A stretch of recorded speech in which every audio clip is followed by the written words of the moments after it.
Olá, graça e paz da parte de Deus, nosso Pai, da parte de nosso Senhor e Salvador Jesus Cristo, seja com você. Aqui eu estou mostrando para vocês, olha, mais um trabalho de desenho, retrato artístico feito no grafite por mim. Quem se interessar por uma obra assim, para presentear ou para se presentear, liga para mim. O telefone é 988920519, prefixo 84, tá certo? E aí nós conversaremos para satisfazer o seu desejo de ter uma obra de arte minha, um retrato. Mas hoje eu quero falar para vocês sobre idolatria. O que é idolatria?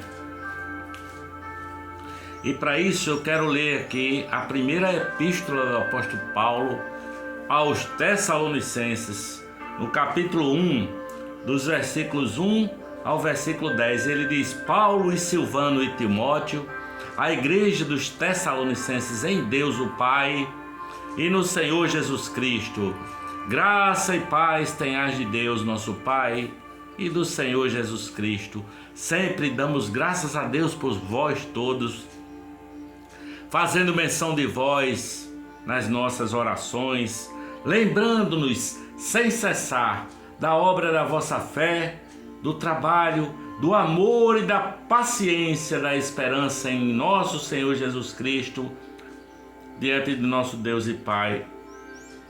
Sabendo, amados irmãos, que a vossa eleição é de Deus, porque o nosso evangelho não foi a vós somente em palavras, mas também em poder no Espírito Santo e com muita certeza, como bem sabeis que fomos entre vós por amor de vós, e vós fostes feitos nossos imitadores e do Senhor, recebendo a palavra em muita tribulação com gozo do Espírito Santo, de maneira que fostes exemplo para todos os fiéis na Macedônia e Acaia.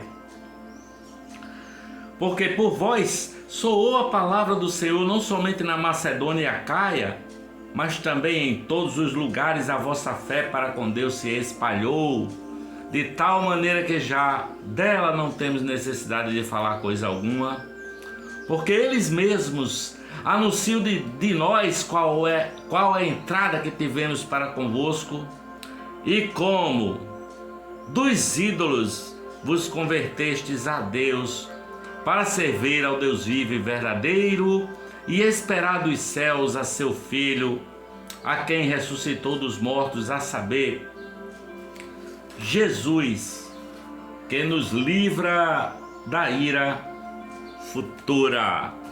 Paulo escreveu aos Tessalonicenses. A cidade de Tessalônica era a principal cidade da região ali da Macedônia, não é? Eles não tinham a necessidade de receber legiões romanas, nem soldados romanos, nem tributação romana eles sofriam, o pessoal de Tessalônica. E Paulo passou algumas semanas aí, antes de escrever as cartas que escreveu, as duas cartas que escreveu aos Tessalonicenses. Paulo teve que sair fugido de Tessalônica, não é? Mas a mensagem do Evangelho deu fruto e os irmãos de Tessalônica se tornaram uma referência. E Paulo celebra essas boas notícias a respeito de Jesus que foi crucificado, mas ressuscitou ao terceiro dia, não é? E essa luz foi levada para a Macedônia, não é? E Acaia, e se espalhou por aquelas regiões, sabendo que Jesus Cristo é o Senhor de toda a história, sabendo que Jesus Cristo é a Ele que devemos servir, é a Ele que devemos adorar, porque Jesus ressuscitou, portanto Ele está vivo, Ele é o Senhor. E quando esta mensagem chega, ela exige uma tomada de decisão de quem ouve, não é? Ela exige uma conversão, sabe? Quem acolhe a mensagem do Evangelho, as boas novas do Evangelho, ou se converte ou é convertido, como você quiser chamar, porque o evangelho implica conversão. E em Tessalônica, os tessalonicenses se converteram, não é? Muitos deles se converteram. E Paulo diz ali, olha, partindo de vocês, tessalonicenses, a mensagem foi espalhada por toda a Caia e por toda a Macedônia, não é? Eles foram bem recebidos, Paulo e Silas, em Tessalônicas, e os tessalonicenses, se converteram, segundo a palavra de Paulo, dos ídolos ao único Deus vivo e verdadeiro, porque havia idolatria da parte dos tessalonicenses, não é? Paulo ali no livro de Atos dos Apóstolos, capítulo 17, tá? E versículo 16 também, diz que enquanto Paulo andava ali por aquela cidade dos Coríntios, andando por ali, ele percebeu a quantidade de ídolos que tinha, não é? Ele viu altares de ídolos, por todo lugar que ele passava tinha um altar de um ídolo, e o coração de Paulo fica indignado de ver tanta idolatria. Paulo, escrevendo aos Romanos, ele diz assim, olha, se consideraram sábios e se tornaram loucos, porque trocaram a glória do Deus Criador pela criatura e fizeram imagens de répteis, de animais e de homens e de toda sorte de bichos do mar e tal. E a humanidade se perdeu por ter trocado a glória do Deus Criador pela a glória mentirosa da criatura. Aí começa o sofrimento humano, não é? É daí que parte o sofrimento humano. Em 1 Coríntios, capítulo 8, versículo 4, Paulo diz assim, olha, o ídolo nada é nesse mundo, porque há um só Deus e Criador de todas as coisas, sabe? Ali em Coríntios, no versículo 10, ele diz assim, olha, por trás de todo ídolo existe um demônio, existe uma entidade demoníaca. O ser humano deve adorar apenas o seu Criador. Deus é Criador, mas na idolatria nós inventamos os nossos deuses. O ídolo é obra da imaginação humana, não é? O ser humano é por natureza um adorador. Quando adoramos um ídolo, atribuímos lealdade, atribuímos dedicação, atribuímos adoração àquilo que não é Deus, não é? Lembra da história de Moisés quando caminhava no deserto com o povo de Israel? Que Moisés se demora no monte e o povo se desespera e pede a Arão que faça um bezerro de ouro, não é? Para que eles pudessem adorar, que eles tivessem um Deus para adorar. E eles fazem aquele bezerro de ouro, eles se tornam idólatras, não é? Porque a palavra diz que o ídolo tem boca, mas não fala, tem ouvido, mas não ouve, tem olhos, mas não vê, tem mãos, mas não apalpam, não é? A idolatria nos desumaniza, o que diz a palavra, não é? Mas Jesus diz assim lá em João capítulo 10, ele diz, eu vim para que tenham vida e a tenham em abundância. O ídolo vem para matar, para destruir, para roubar a nossa humanidade. A palavra de Deus diz assim, tornem semelhantes aos ídolos os que nele confiam e os que os fazem, não é? Verdade é que por trás de todo ídolo tem uma força demoníaca, sabe?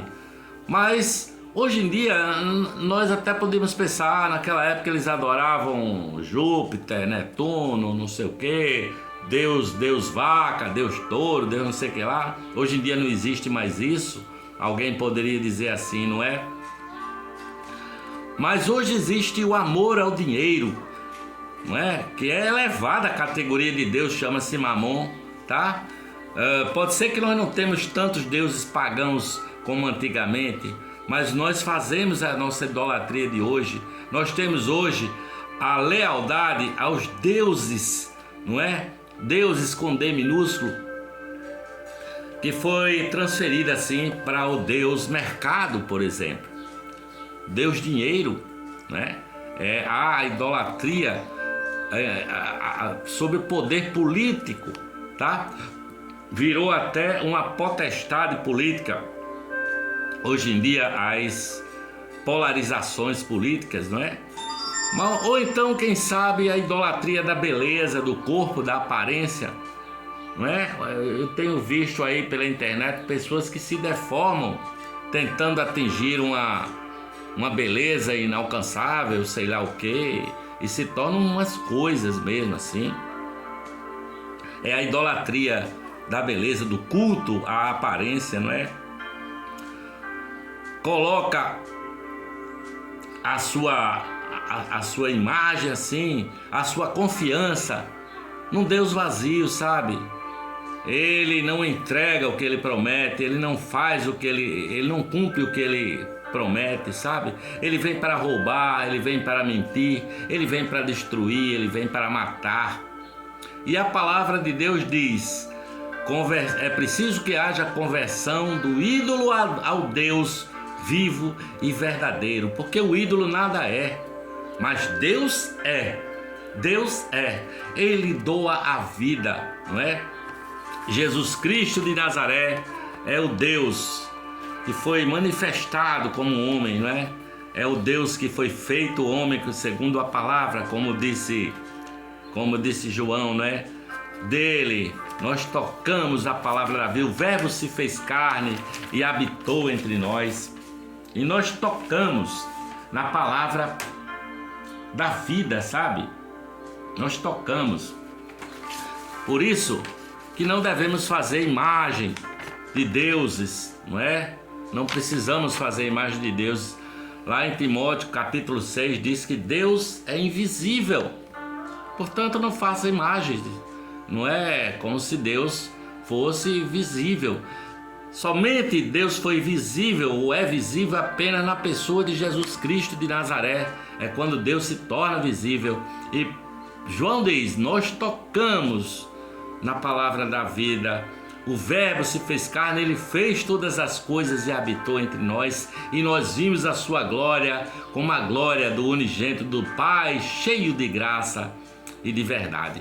Há uma idolatria hoje que eu considero a pior idolatria de hoje, é a imagem falsa do Deus vivo, não é? Há um Deus bíblico, não é, que é confundido com ídolos pagãos. Há uma idolatria bíblica, sabe? Como aquele mágico Simão queria comprar o poder do Espírito Santo, e Pedro diz: o teu dinheiro seja para a tua destruição, não é? Porque o cara passa a adorar a si mesmo, se torna um idólatra de si mesmo, começa a achar que ele tem o poder sobre Deus, interceder, e aí vem toda a história da religião, não é? Jesus hoje ele é assim, encontrado como um ídolo para muitos. Através de ofertas, de dízimos, Deus pode abrir o coração e resolver o seu problema, não é? Tá certo? A palavra diz, olha, morte para que Deus faça o que eles querem conceder, não é? Favores para aqueles que o buscam. Eles estão gerando a morte na alma, a morte no coração, não é? Jesus é o único Deus que veio viver entre nós. Deus veio habitar entre nós e nós vimos a sua glória. O nome dele é Jesus, e ele diz que nos dá a vida e nos dá a vida eterna. Ele diz assim, olha, vocês já passaram da morte para a vida. Se vocês se converteram, se tornaram nova criatura, já passaram da morte para a vida. E eu vos dou um outro Consolador, o Espírito Santo. Vós sois o templo do Espírito Santo, e eu venho morar em você. Eu e o Pai, nós viremos para você e faremos em vocês morada, não é? E aí nós passamos a andar com Deus. Ele nos dá o Espírito Santo, nós passamos a andar com Deus. Deus está conosco. A palavra de Deus diz que o reino de Deus está dentro de nós. Ele nos deu o reino dentro de nós, não é? Então, por meio da palavra, nós sabemos que a palavra são as boas notícias. O evangelho significa boas novas. Diz que para Deus, Foi para Ele que foram feitas todas as coisas, por Ele, para Jesus Cristo. E eles veio nos dar a liberdade. A palavra diz que onde há o Espírito de Deus, aí há liberdade, porque Jesus nos transforma. Nós recebemos esse Espírito Santo como um sopro de Deus. Aí nós nos tornamos cooperadores de Deus, representantes de Deus aqui na terra. Encontrar-se com Jesus significa abandonar os ídolos, inclusive o ídolo bíblico que é pregado em inúmeras igrejas hoje em dia. De vez em quando eu vejo um falso profeta aí, uma falsa profeta, anunciando coisas mirabolantes que não tem nada a ver com a palavra de Deus, né? Esse encontro com Jesus nos faz abandonar os ídolos, sabe? Jesus é o verdadeiro Deus e a vida eterna e não há outro. Com Paulo, quando eles chegaram lá em Tessalônica, Paulo e Silas, os homens disseram: aqueles que viraram o mundo de ponta cabeça chegaram aqui em Tessalônica, sabe? Eu espero que o encontro com Jesus te faça também assim, de virar de ponta cabeça, não é? Faça de nós, de vocês e de todos nós, cartas vivas que virem esse mundo de ponta cabeça, sabe? Hoje, o Deus bíblico está sendo adorado como um ídolo, mas a palavra diz que a verdade vem por meio de Jesus Cristo e que o Evangelho de nosso Senhor Jesus Cristo te liberte, porque onde há a verdade de Jesus, onde há o Espírito de Deus, aí há liberdade, aí há paz abundante, a paz que excede a todo o entendimento. Que a graça de Deus fique com você na paz que excede a todo entendimento. Paz de Jesus Cristo de Nazaré. Paz de Jesus de Nazaré. Paz.